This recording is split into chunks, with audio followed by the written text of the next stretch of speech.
Hey y'all, welcome to the Southern Appalachian Herbal Podcast.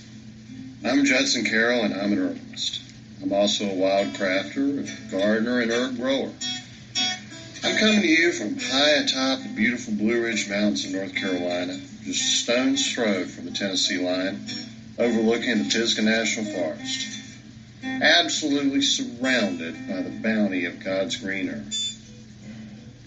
I spent most of my life wandering these mountains and learning about plants from the old timers and all sorts of characters. On this show, we'll talk about herbs and how to use them, how to find them, how to grow them, how to make preparations. We'll talk about a lot of things. We can also talk about permaculture, homesteading, foraging, and living off the land. Most anything, really. You can email me at southernappalachianherbs@gmail.com if you have a question or a comment.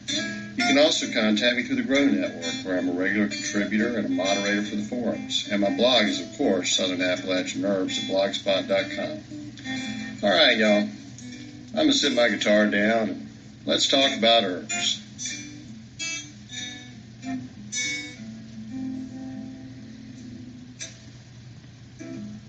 Hey, y'all. Welcome to this week's show.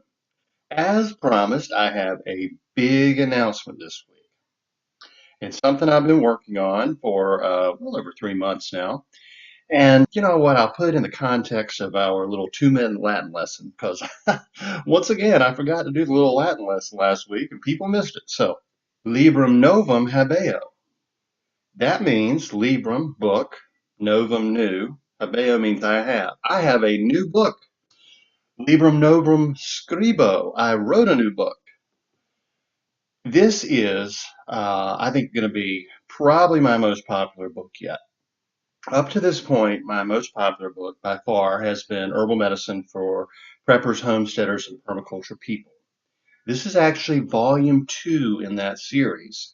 It's called Growing Your Survival Herb Garden for Preppers, Homesteaders, and Everyone Else. So why did I leave off permaculture on this? Well, permaculture is at heart a design science. Permaculture is a way of incorporating growing food into a design system that has built-in redundancy and resiliency. I want to make sure that everybody knows this book is for everybody of all skill levels. Whether you have never grown a garden before, whether you have a big farm, if you just have a little backyard garden, if you live in a property owners association or a homeowners association, you will still be able to grow herbs using this system. If you live in an apartment and all you have is a balcony with containers, if you live in a condo and all you have is a little courtyard, you're still going to be able to grow pretty much all the herbs you need for all common conditions.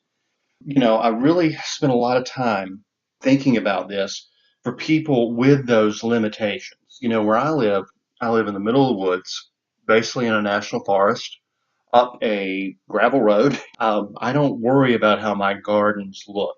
Basically, my gardens look pretty wild and weedy. I like to intensively plant. I like to use perennials and let annuals that self-seed just continue to regenerate and go where they want to on my property. So my beds look very wild, you know, and I like that. I like that's my style. You know, I don't like to have a lot of straight lines. I don't like lawnmowers. I hate weed eaters, trimmers, leaf blowers, anything that makes a lot of noise. My idea of being in a garden is just being surrounded by edible plants, herbs, pretty flowers, hummingbirds and bees and butterflies buzzing about, and occasional rabbit hopping in to check things out, and just really being peaceful. To me, a garden is really a place of peace and tranquility. Now, other people are totally different. You know, my grandfather, for instance, I've mentioned him many times. He was really a pioneer of permaculture and edible landscaping. His property was designed with the mindset of a designer. I mean, he was a draftsman. He did architectural designs. He was a brick mason. He was a carpenter, home builder, etc. His property was beautiful. Okay, the straight paths, little sitting area over here by a little pond, hedges perfectly trimmed, everything in its place. I mean, it was a very perfectly designed landscape using the elements of design. We'll get into the elements of design here in just a minute, but he would not have liked my garden without a doubt. There's no doubt about that. Um, but my uncle was a landscape design professor. He actually wrote one of the most popular textbooks on landscape design. He would not have liked my garden. If you're a traditional farmer that likes plowed field tilling and straight rows, you would not like my garden. But I like my garden. It works for me. And in this book, I'm going to help you figure out a garden design that works for you. Now, you may be thinking, I'm in a property owner association. I am totally limited on what I can do. And I've been there before. Big mistake. Don't ever buy a piece of property, a house in a property owners association or a homeowner association. It's going to put limitations on what you can do. But if you already made that mistake and you're tied to a mortgage, you can still grow a beautiful herb garden. In that case, you're really going to want to stay away from what I was discussing earlier, those straight rows. Nothing screams garden quite so much as a tilled patch of land with straight rows that you can walk through and take a hoe to hoe the weeds out of your garden. Only thing that may screen garden even more than that is raised beds. Traditional framed in raised beds, whether you use boards or stone or concrete blocks. You're squaring it off, or rectangular beds, and you're filling it full of good, loose, rich soil and compost and mulch, and you're growing in there. Well, anybody that sees that knows you have a garden. And if you're in a POA or something, and your bylaws say you can't grow vegetables. You can only have ornamental landscaping. You can still have a beautiful herb garden, and you can actually still incorporate a lot of vegetables and edibles into that garden by using the principles of design. All right, so the elements of design, or the five elements of landscape design, is what these are officially called. You're going to learn about these in basically any any class on garden design or landscape design you ever take. The first is line. Now, line is where we can really play around and make things look more ornamental. Lines can be like straight lines for paths, walls. Lines can also be irregular. Straight lines give your garden a formal appearance. That's what my grandfather loved, was those straight lines. Curving lines, irregular lines give it a less formal appearance. And we're going to use that if we're going to try to make an ornamental herb garden. Form is shape. It could be the shape of your beds. Irregular flowing lines and rounded forms give us a garden that looks more like landscaping. We can actually grow vegetables and it just looks like a bed of flowers, depending on how you plant it. We'll get into that in just a second. Color is very important. We want contrasting colors.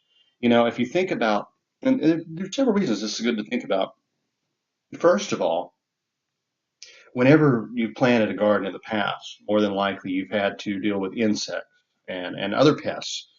It seems that the eyes of insects see colors very differently than we do. And so do birds and various things, various other creatures. They tend to see like neon bright colors. And when you have an insect, say, I don't know, a cabbage beetle or something, their eyes are specifically designed to see a bunch of cabbages growing together in one spot. That's what they have evolved over time to be able to pick out their favorite food. And if you have a traditional straight row garden and you have a whole row of cabbages, well, one, you've absolutely laid out a buffet for that bug that wants to eat those cabbages, cabbage worms, whatever they are. You've also, because you've cleared everything away, there's no mulch around it, there are no, other plants growing tight in, you've got open exposed space. Otherwise, predatory insects, insects that eat the insects that eat your plants, can't live there and hide there and wait for their prey to come along. You've really set up a true buffet for that insect.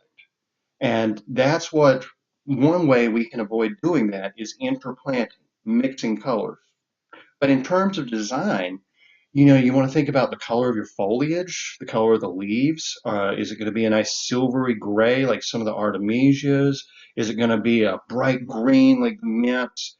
And in front of that, you may want to put some red flowers, some yellow flowers, make it pop.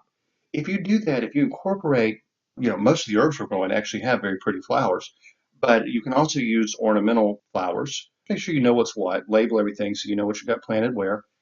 I like to take a notebook and make a note of what I plant in each bed.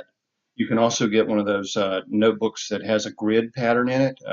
You probably use those in geometry, I guess.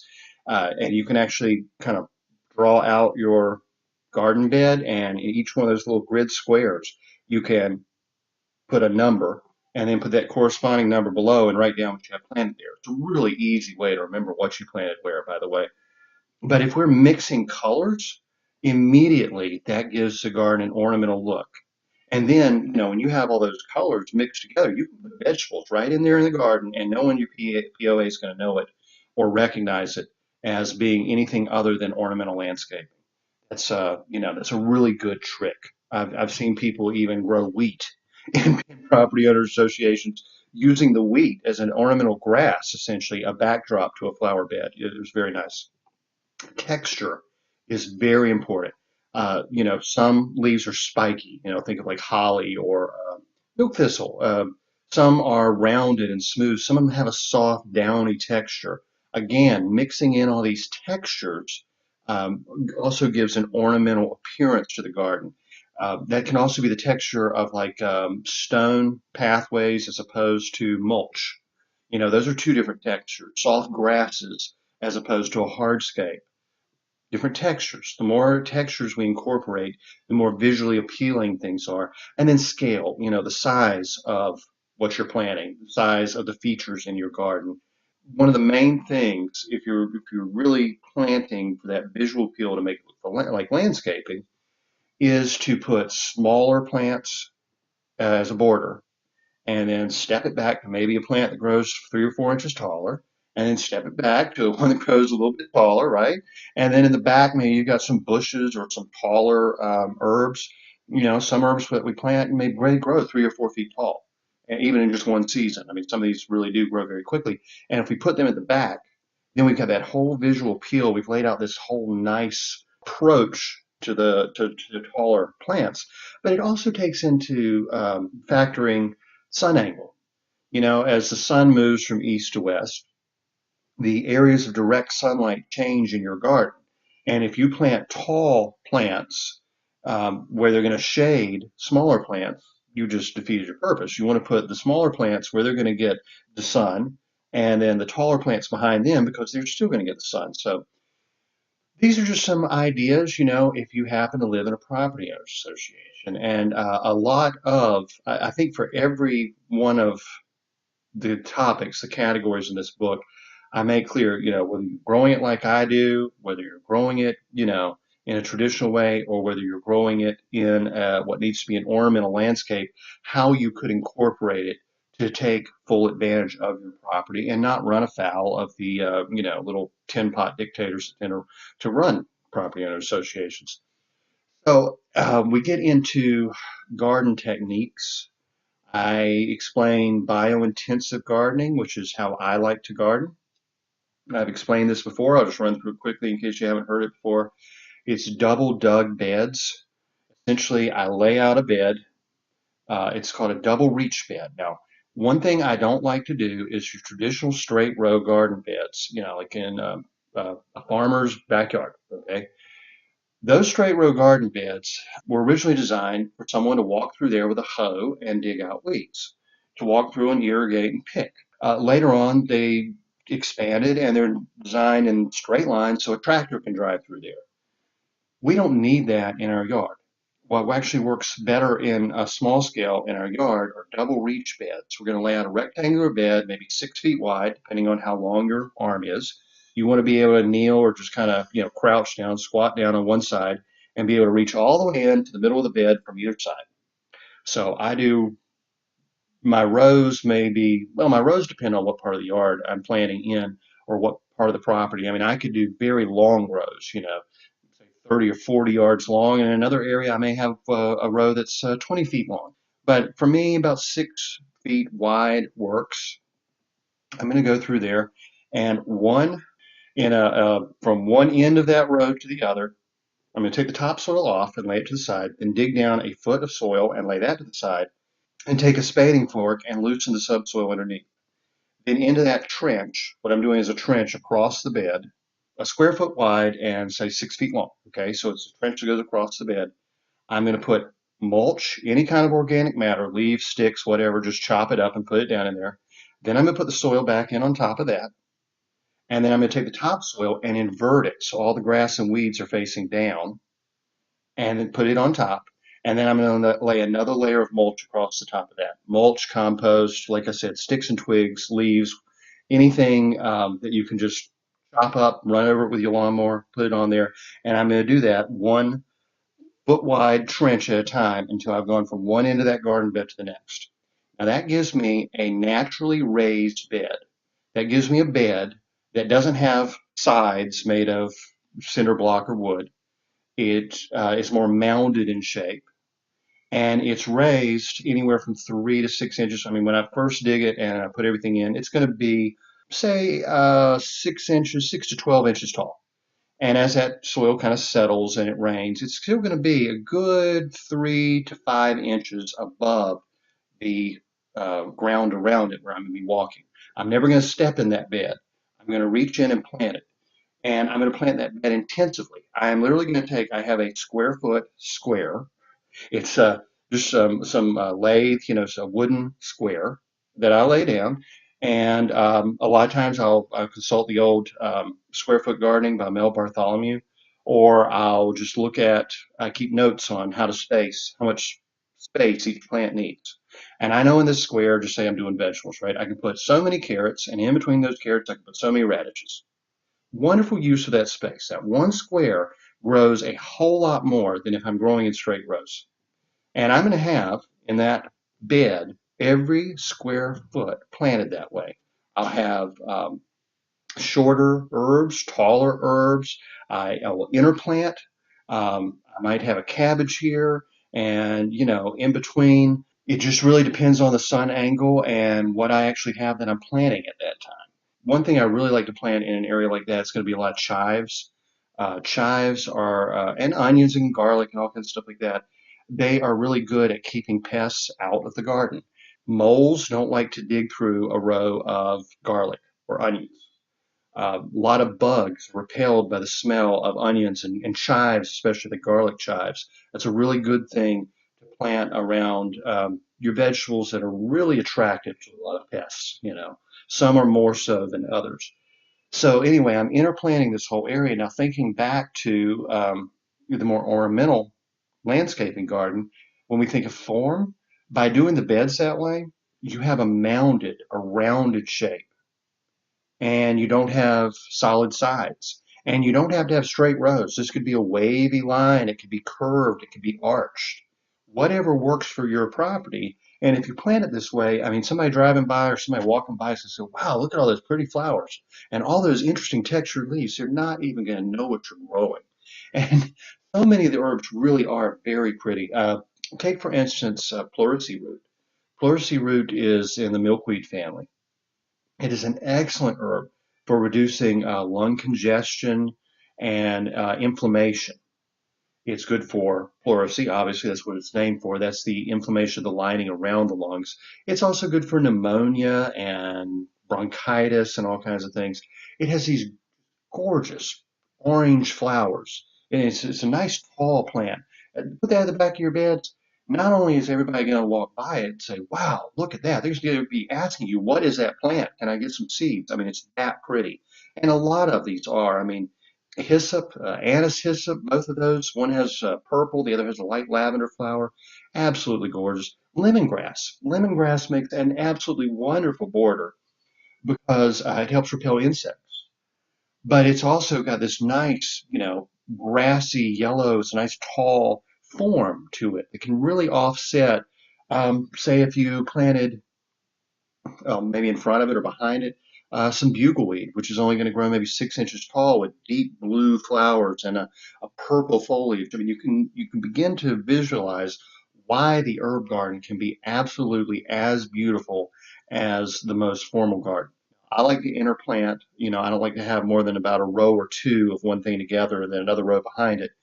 And I also, whenever something is edible, I like to be able to harvest it and put something right back in its place. One of the main reasons for doing this is so the soil's never bare. I want to keep a thick layer of mulch on top of the soil between every plant. That holds moisture. It means I don't have to water. If you live anywhere where you get a decent amount of rain, if you do a thick mulch, you don't have to water. Only in a time of a drought would you really have to worry about it. You do a nice thick layer of mulch like that and interplant and plant tightly, it prevents weeds from growing in there.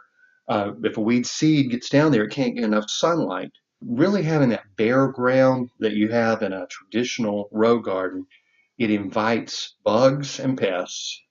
It invites animals, of course, as well as bugs.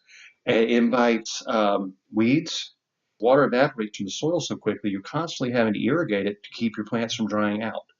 When we plant in a more natural way, where we've got organic matter in and on top of the soil, it takes care of so many problems that we would otherwise have.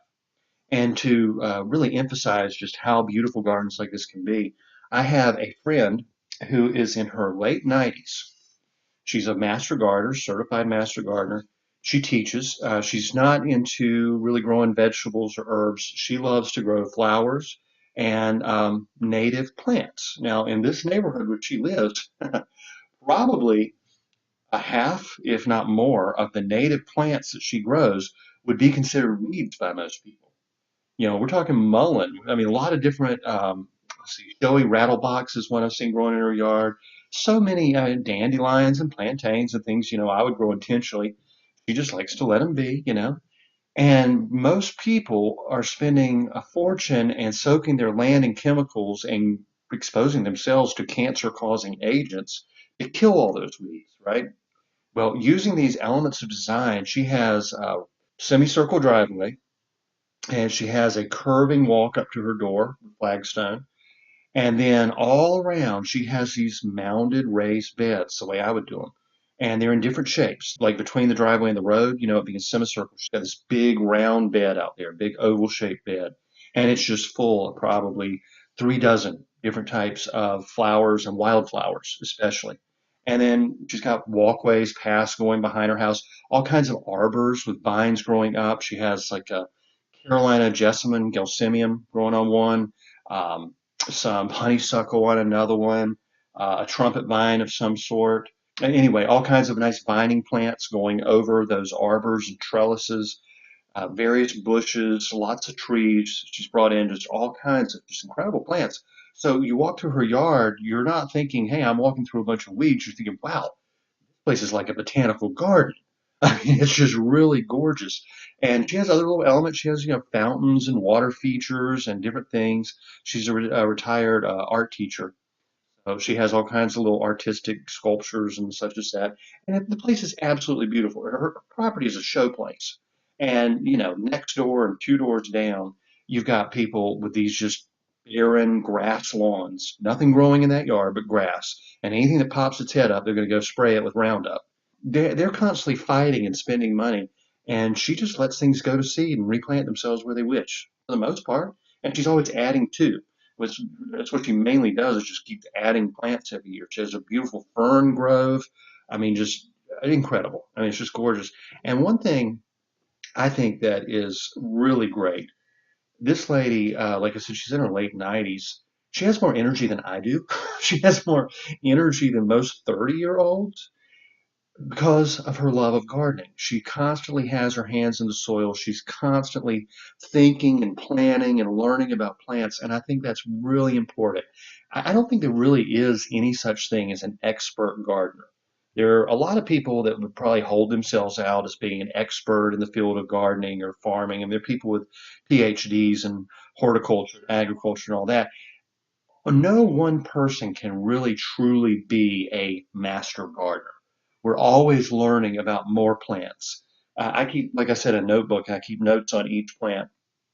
What I do is when I try a new plant, I get a new pack of seeds, or I find something I want to transplant, I look up all the information I can get on it, and I write it down, and I plant it according to how it's supposed to be planted, officially, right?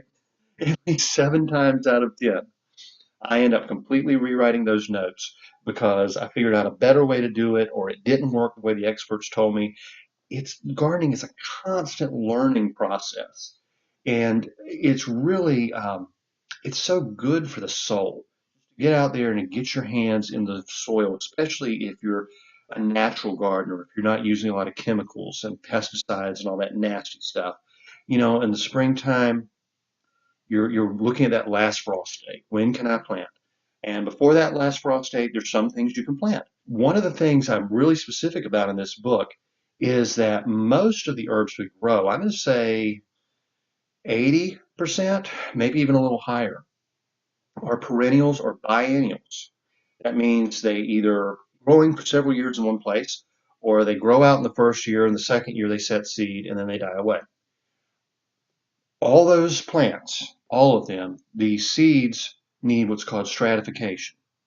Stratification is a simple process in nature that when a plant drops its seeds in the fall, they lay in the soil and overwinter. They freeze and thaw, and sometimes maybe a bird eats them and they kind of digest the outer part of the exocarp of the seed, the hard part, and that's actually necessary for that seed to germinate. Other times it's just that freezing and thawing or just staying cold and dormant during the winter so that it will sprout in the spring.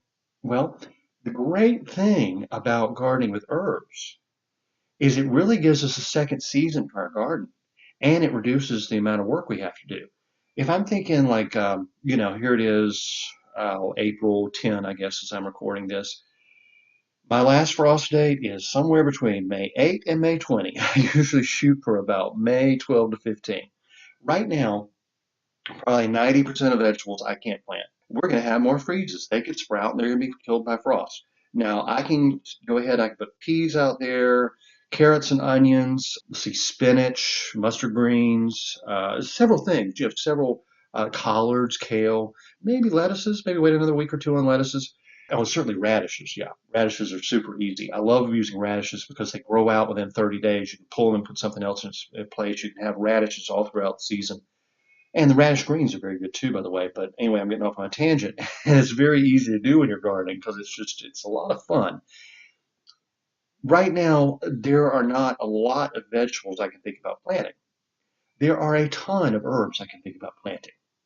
As soon as the soil can be worked, as soon as it's actually not hard frozen, I can take a lot of those seeds that need just a few weeks of stratification and go ahead and plant them. And that's probably out of the 100 to 120 herbs that I grow each year.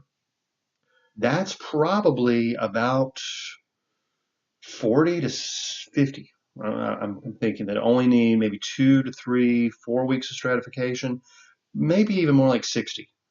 So, I mean, that's one option. Now, that's work. That's actual, hard work to get out there in the cold and unpleasant conditions and try to get these in there. What's super easy though is in the fall when my vegetable garden's pretty much done. I've still got Brussels sprouts and collard greens and a few things like that. But most of my beds are laying empty. I've cut everything down. It's died back. I've got a lot of mulch sitting on top of the ground. Just chop and drop. You just go through the garden and anything that's brown and dead, just cut it down and let it lay. Let it fall down and rot in place. So you're making your own compost. That is the absolute best thing for the soil you can do. Well, I now have just an open landscape, and it's still, pretty pleasant. The days will still get up to be, or upper 60s, maybe 70 degrees, and it's usually a fairly dry time of year.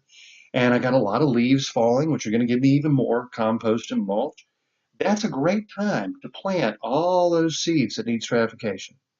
So out of, say, 120, 150 different herbs, and at least 100 of them need stratification, you can take the month of, I don't know, October before everything starts to freeze up real bad and just go through and, oh, I want to plant this here, I want to plant this here, make your notes. And next spring they just come up on their own. You don't have to do any additional work, and it gives us a whole new season for gardening. Two planting seasons now. We've got spring where we can plant all our vegetables and our annual herbs. Your annual herbs include a lot of things like basil. Basil cannot handle a freeze, right? So several of your culinary herbs. Oxeye daisy is a nice one that's an annual. Anyway, a lot of these herbs, and it depends on your hardiness zone. I mean, if you're in Florida, a lot of the herbs that are annuals for me can actually be perennials for you. I think Cicalius, for instance, I believe is a perennial in above zone 9, maybe zone 10, but that means that it never really gets below freezing in that area, and it just keeps growing. For me, it's an annual because Collies is killed back by the first frost. I can bring the plants in and try to overwinter them. I don't get a lot of sunlight in my house in the wintertime. It doesn't work a whole very well. So that's an annual for me. So I'm going to have to plant it in the spring when I'm planting my tomatoes and my peppers and different things like that. So it gives us 2 seasons to the garden and lessens the amount of work we have to do dramatically. So many books, even books on growing herbs, so many books have probably a full chapter on cold stratification and starting plants indoors and transplanting them out in the spring. And my philosophy is, hey, if that's your hobby, if you have a greenhouse and you want a real hobby, stratifying seeds in the refrigerator and taking them out at the exact right time and planting them into grow lights and growing them out as transplants and moving them to the garden after the last frost and all that, that's great. It gives you something to do. And a lot of people, really get into being very scientific about their gardens. Not surprisingly, I'm sure, I don't. I am much happier if I can just plant those seeds in the fall and walk away from it for a few months. Go in the house for the winter time, sit by the fireplace and play my guitar. And then in the spring, I walk out and half my garden's already planted.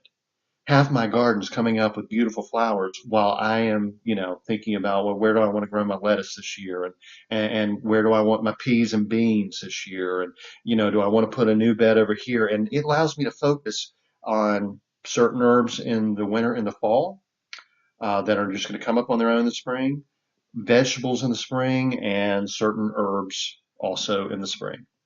And it makes things so much easier. It really does. And you don't have to worry about, well, you don't have to worry about a lot. And if you're growing a lot of herbs that are perennials and biennials, they're going to self-seed. And some vegetables do this as well. I mean, how many times have you looked in your compost pile and you see a tomato plant growing? We have vegetables want to grow. All plants want to grow. They grow from seed, and that's their natural pattern. They don't really need a lot of help from us if we don't strip away a bunch of topsoil and make the need for irrigation and fertilization and all that. And if we don't plant in a way that makes the need for a lot of pesticides and fungicides and all that. If we put plants that need full sun in an area that needs full sun, they're probably going to self-seed and come right back in that spot. Plants that need partial shade will do the same thing. There are plants that actually like deep shade. Two of our most powerful herbs for antiviral and immune support are like Petunia and let's see, what's the equivalent of limatium? I think it's lovage. I'm gonna have to double check on that. It's in my book. It's actually a vegetable version of limatium or osha, which we can use in place of those herbs. It's very powerful immune support, especially for the lungs. It likes to grow in shade. Both of those, they like to grow in shade, and those are areas where you can't grow most flowers and most vegetables. And when you plant things in that area, they just kind of spread and do their own thing. And it's not an area of your yard you're going to be using for planting other things anyway. So again, it all becomes very simple when we work with nature as opposed to nature or against nature. Being a steward of the earth doesn't mean fighting the earth.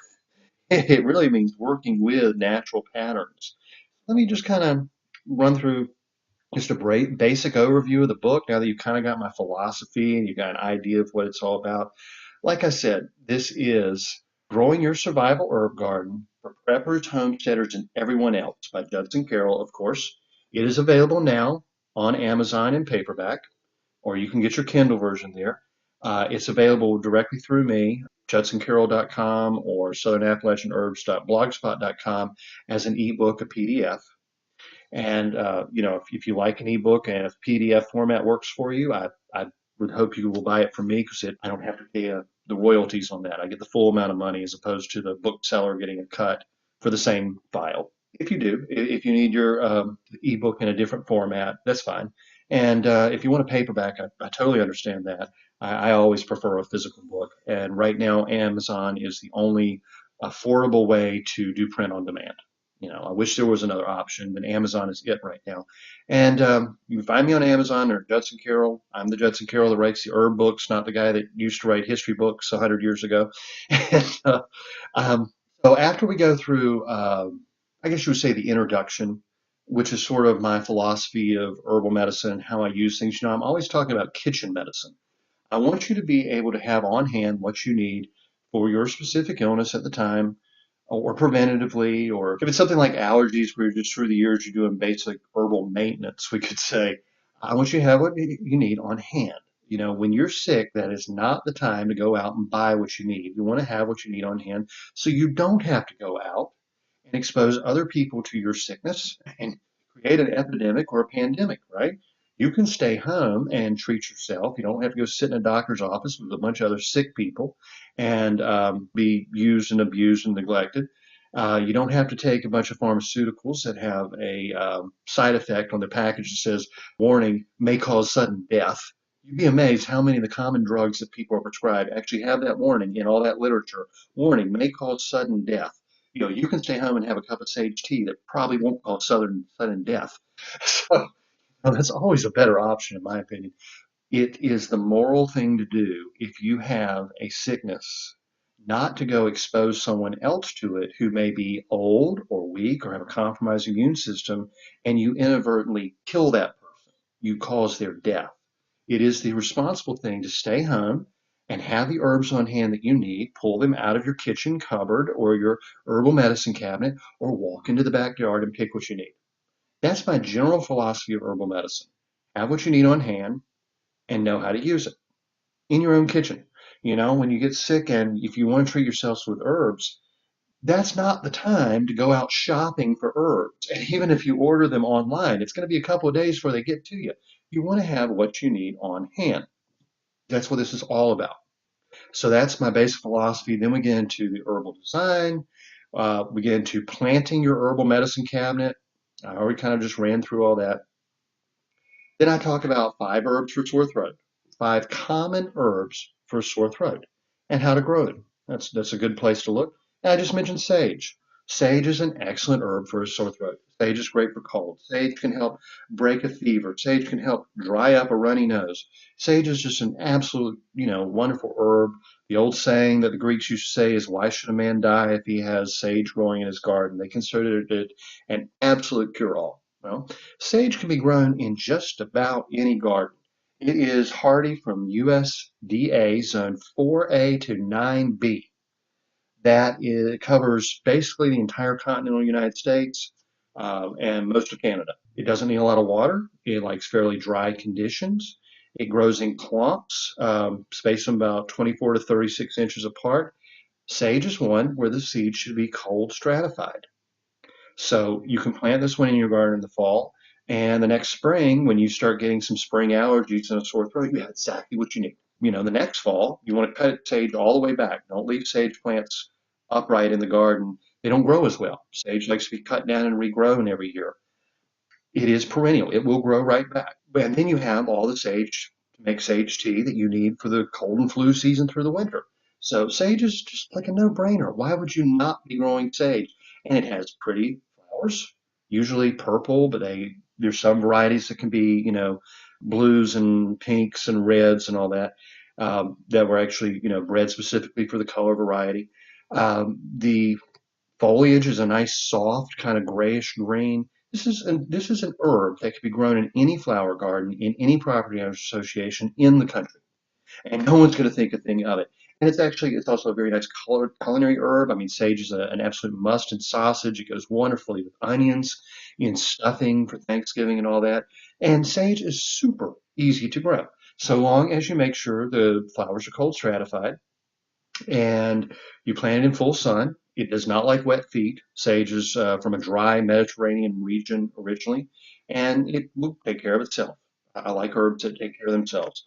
And another one that is perfectly at home in an ornamental garden, which is an excellent for sore throat, also helps lower fever because it has aspirin-like qualities, are violets. Just, violets. They can be blue, they can be purple, they can be yellow. My favorite are the Johnny Jump Ups, sometimes confusingly called pansies because pansies are actually a different flower. Herbalists usually call this heartsease.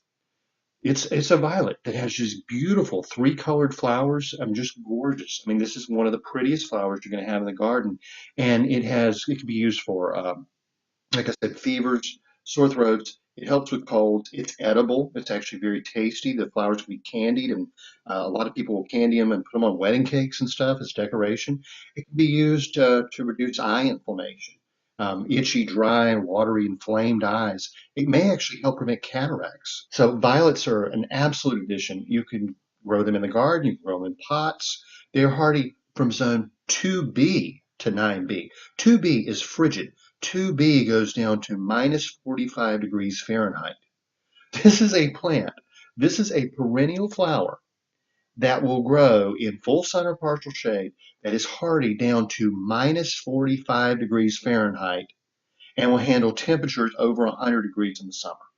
Any idiot can grow this, okay? You cannot be so incompetent that you can't grow violets. And honestly, they are some of the most beautiful flowers in nature. Mallows are excellent. Mallow for sore throat. Mallow is soothing. Mallow can be used externally to soothe the skin. It can be used internally for anything from a sore throat to an upset stomach, diarrhea, all that. Mallow is just wonderfully soothing. And there's so many varieties. I mean, you've got the common marshmallow that is what herbalists usually use. But then there's hibiscus and rose of Sharon. You're going to find one of these that's useful. Even okra is a mallow. My beloved vegetable of okra is a mallow that can be used just like you would use any of the mallows. It is a perennial. Okra is actually an annual because, well, if you lived in a really tropical, really hot area, it comes from Africa, it could be perennial. In the temperate zones, it's going to be an annual because it just gets killed back. But marshmallow, for instance, is hardy from zone 3A to 9B. So really flexible, really flexible. Agrimony is an herb I talked to you about 2 weeks ago. Agrimony is a very pretty herb. It has these tall spikes of yellow flowers. The old English name for it is church steeples because they grow upright and in a conical shape. They look like church steeples, and they're just really pretty, cheerful, bright yellow flowers. They can look great in any garden. Agrimony is wonderful for sore throats. It's an astringent. It'll help with tonsillitis. It'll help with upset stomach, all kinds of stuff. Licorice is really fascinating. It's a must for sore throats. Licorice is excellent for the lungs. Licorice is antiviral. Licorice is strengthening to the kidneys. And this is a little bit of a warning we have to give for licorice comes from that. If you notice like when a cold front or is coming in when the weather's changing, you start to feel achy and chilled and sick, or if you stand up and when you stand up quickly you get dizzy, or if you change elevation, if you're like driving up a mountain and you start feeling just really yuck, right? That's a sign of kidney deficiency. Your kidneys are weak. The main well, kidney's main goal is as a filtering organ, but it also helps keep the equilibrium in the body by essentially adjusting the fluid levels in the body and keeping them stable. I mean, that's a really, simplification, a real layman's way of looking at it. When your kidneys are weak, they don't perform that function very well. And when you stand up, your blood pressure drops. Or when a cold front comes in, again, it's affecting your blood pressure essentially. A lot of things actually with the cold front. It's barometric pressure. The barometric pressure is affecting your internal pressure. You want to think about it that way. Licorice is the herb for the strengthening the kidneys. It's really dramatic. It works very well. It also is good for the skin. The small intestine are the tissue is very much like the kidney tissue, the lungs. Licorice is great for all those things. But if you're prone to high blood pressure, it could have an adverse effect. Licorice also shouldn't be taken for long periods of time or in large amounts. It can have some issues, okay? But it is an essential herb to have on hand for so many things. Like I just said, I talked about several major organ systems, plus its antiviral um, properties. Licorice is a must for any herbalist. Licorice grows as basically a small bush. It's got pinnate foliage, which means feather-like. Very pretty, just a small plant. It's perennial, and we don't harvest the root until year 2. So licorice is one you want to plant on. You want to put it in the right place in your garden and let it grow out. The regular licorice we normally use is only hardy to USDA zone 7A. 7A is a little cooler where I am. I'm in Well, I used to be in 5B. Now they're saying I'm in 6A. They've kind of reworked the numbers a little bit. It gets pretty darn cold where I am. And but I can grow licorice in a spot in the yard that doesn't get frost or a lot of wind. It still does okay. Chinese licorice is a little more tolerant to cold and can be used pretty much interchangeably. Um, and it also has some interesting properties for female issues and such.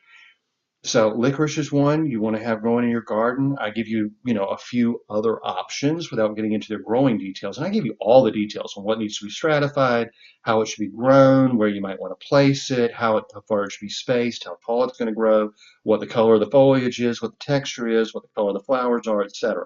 So I cover all these in these. And then I give you just some other options like for sore throat, mullein would be good, chamomile, fenugreek, roses, geraniums, potentilla, wood avens, mints, chickweed, goldenrod, pimpinella, echinacea, alum root, strawberry leaves, etc. Right? So I've given you a lot of options, and yeah, I'm going to say every one of those herbs I just mentioned, the how to grow it is mentioned under another category in the book. So if I just because I don't have chamomile under sore throats with all the details of how to grow it, I do have chamomile for probably upset stomach. I don't remember off the top of my head. And then I mentioned a couple of trees, that can be used for a sore throat, like slippery elm or oaks and pines. You probably have these growing in your yard, and if not, you can certainly grow one on your property. So, that's just a sample chapter. I go into a whole lot more detail in writing to just giving you a little brief overview. But I'll just go ahead and tell you what other topics I cover. I give you 7 herbs for coughs, and that's for congestion as well as, irritated throat type coughs. 5 herbs for nasal allergies, congestion, inflammation, and runny nose. 5 herbs for headaches. 5 herbs for irritated eyes. 8 herbs for colds and flus. This is where we get into the antivirals. 6 herbs for fevers. 5 herbal antibiotics and antiseptics. 5 herbs for minor wounds. 5 herbs for bleeding. How to stop bleeding, with these herbs. 5 herbs for burns. 8 herbs for pain and sleep. 4 herbs for mood, stress, and anxiety. 6 herbs for liver health. 2 herbs for toothaches.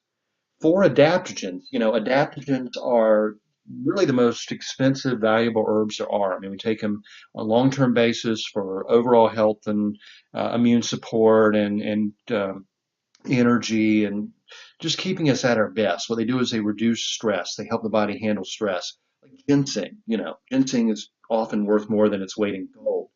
There are 4 very powerful adaptogens you can grow right in your garden. I'll go and tell you one of them is ashwagandha or withania. I have that one listed both under adaptogens and herbs for sleep because it lowers the blood pressure, it affects the pituitary predominantly, and it can help induce sleep. The Latin name is Withania somniflora. It's an essential herb for immune support. It's really good, and you can grow this one right in your garden. Rather expensive herb if you want to buy it in the store. You don't have to. You can just in your garden. I also talk about aralias. Talk about the smilax. I talk about goticola. I talk, very, it's a good chapter and it's a very interesting one. By far the biggest chapter in the book is medicinal culinary herbs. These are the herbs. Now, tinctures are great. I like bitters formulas. Teas, I'm not so much of a tea guy unless I've got a sore throat or a cough and I want that hot, something soothing on there. I love herbs I can eat. If I can take an herb and incorporate it into a meal, whether cooking with it or throwing it in a salad, that's my absolute favorite. And so many of our culinary herbs are strongly medicinal. There's a whole medicine cabinet just right in the culinary herbs. And I talk about how to grow each one of them. I talk about some vegetables actually that have medicinal properties. Obviously, your alliums, your leeks, your garlic, your onions, your shallots, chives. They have, they're antiseptic. They help lower blood pressure. They're good for your heart health. They help with cholesterol. They're just, I mean, wonderful. You should have alliums with every meal. Believe it or not, cabbage. Cabbage is anti-inflammatory. It can be used as a poultice on a wound or a rash. Sore breast is one of the traditional ways, but also it's good for the liver. It's good for rheumatoid arthritis. Cabbage, okay? I mean, simple things we overlook. Rhubarb is once a medicinal herb. Asparagus is excellent for kidney and bladder stones. Artichokes, one of my absolute favorite. Actually, asparagus and artichokes are my 2 favorite vegetables. If that tells you anything about my sense of taste. Asparagus, artichokes, and all the alliums, all the onions and garlics. Those are my favorites.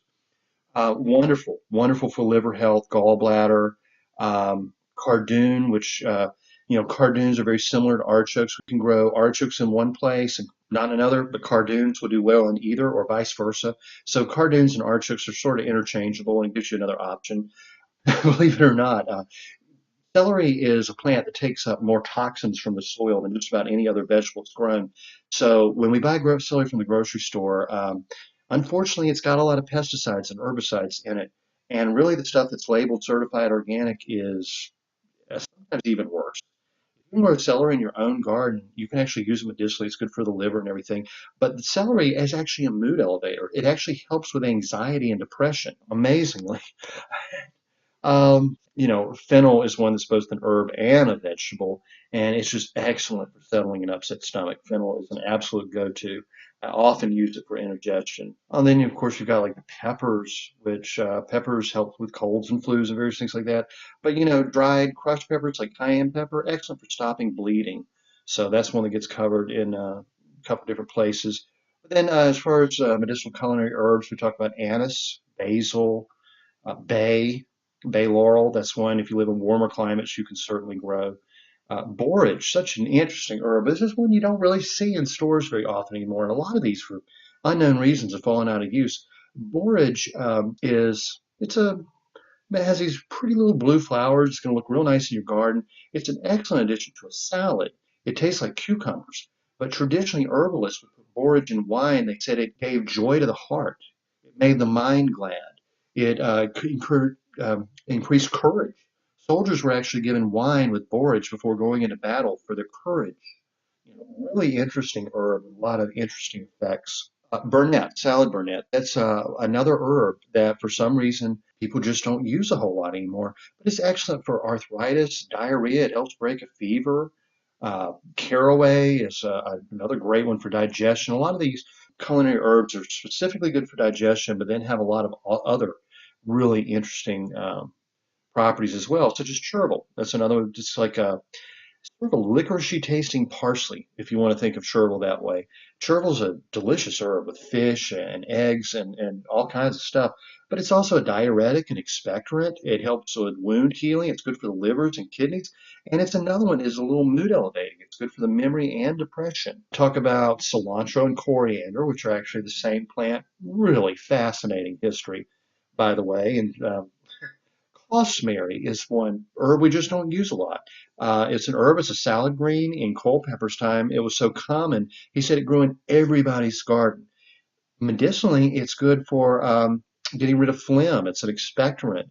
It helps the lungs. It's really good for colds and flus and allergies.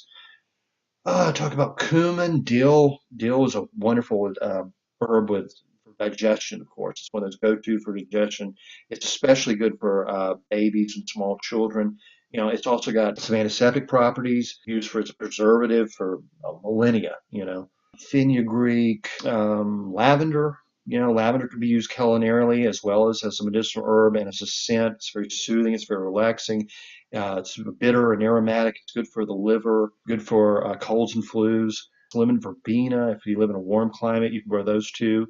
Probably want to do them as house plants otherwise. Put them in containers and bring them in over winter. Lovage is the one I was trying to remember earlier. Lovage is basically the European version of Osha or Lamatium. Very rare and expensive herbs in America that are strongly antiviral and really lung supportive. And lovage we can grow in the garden. It likes a little bit of shade and it grows nice and big. And just a few plants, you can throw them into salads or cook with them or however you want to use them. Probably support a whole family and would make a huge difference in a person's health. Yeah, talk about marjoram, nigella. Nigella is what the black seed that everyone's been raving about. Its anti-inflammatory properties.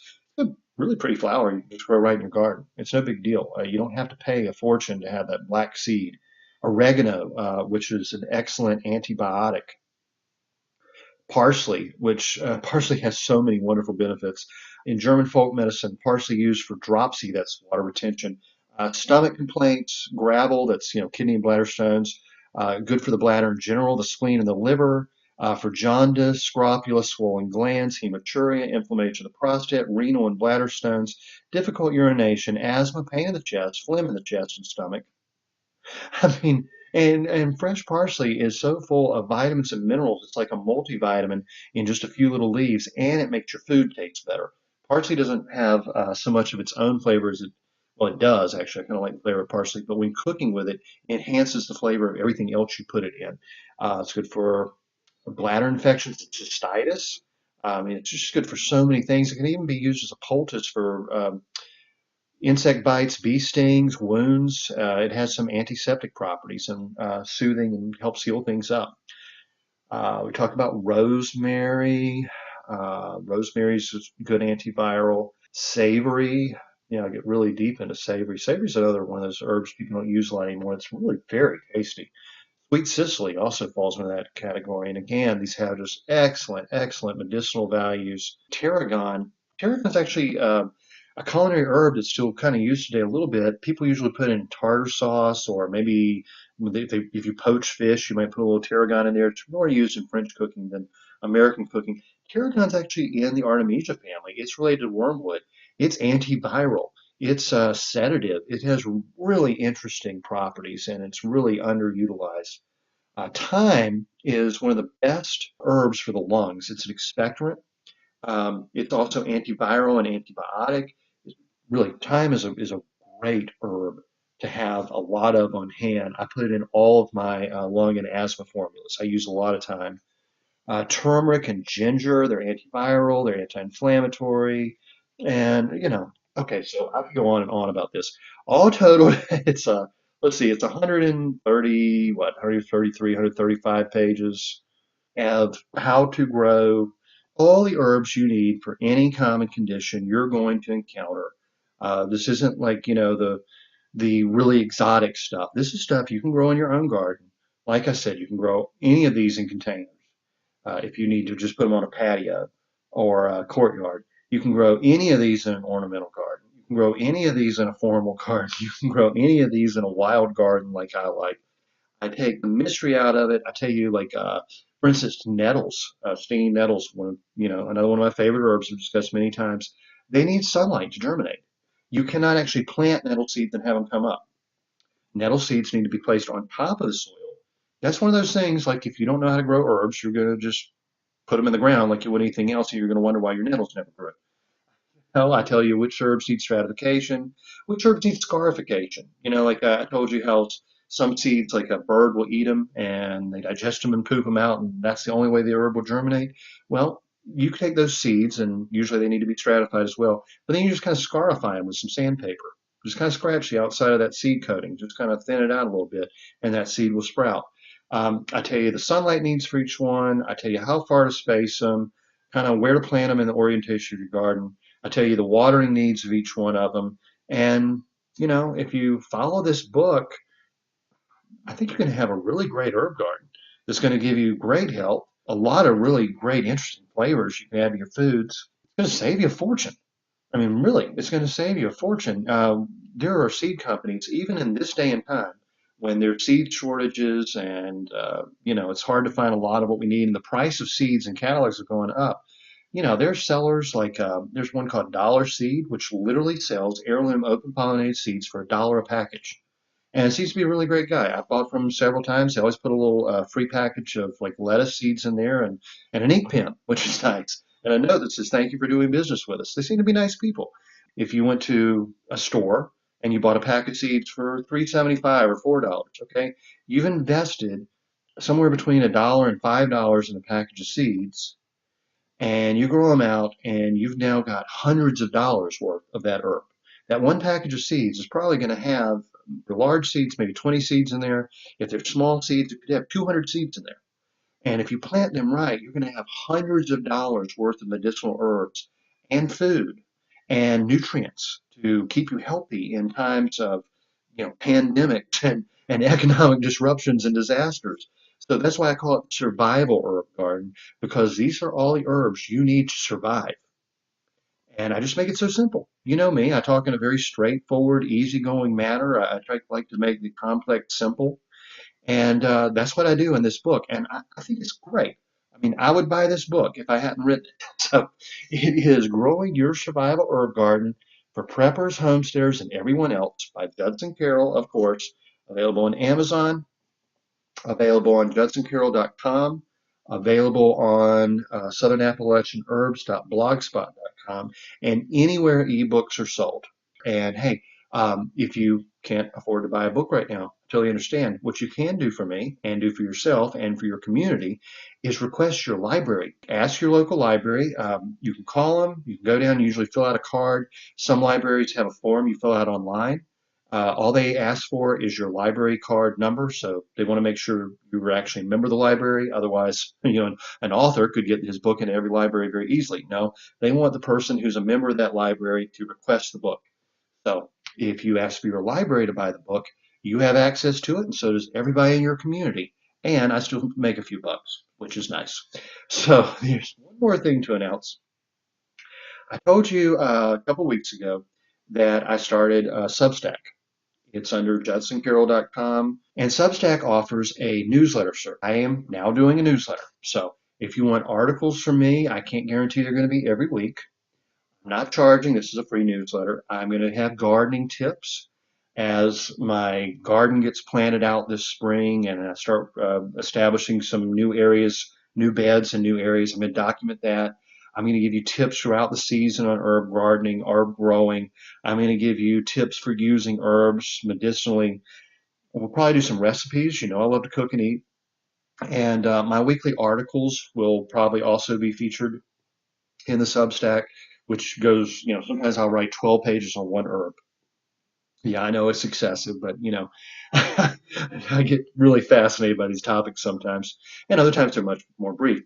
So if you would like to go to my Substack and sign up for my newsletter, you will get directly from me on maybe a weekly basis, maybe not quite so frequently, exclusive content, and always, you can contact me with any questions, whether it's a gardening question, whether it's an herb question, whether it's a cooking question, anything, foraging. A lot of people ask me about wild foods, anything that I'm into. Point is, you can contact me about anything and ask me any question, and I will get back with you as quickly as possible. New book, Growing Your Survival Herb Garden for Preppers, Homesteaders, and Everyone Else. New website, judsoncarroll.com. New email address, judson@judsoncarroll.com. But you can still contact me, Southern Appalachian Herbs at gmail.com. Yeah, Southern Appalachian Herbs at gmail.com. And new newsletters through the Substack, which you can access through judsoncarroll.com. All right, y'all have a wonderful week. Go ahead and buy the book if you can, request a book for your library, and start buying some seeds because it is time to start your garden, designing it or planting it, depending on where you live. Have a great week. I'll see you next time. The information in this podcast is not intended to diagnose or treat any disease or condition. Nothing I say or write has been evaluated or approved by the FDA. I'm not a doctor.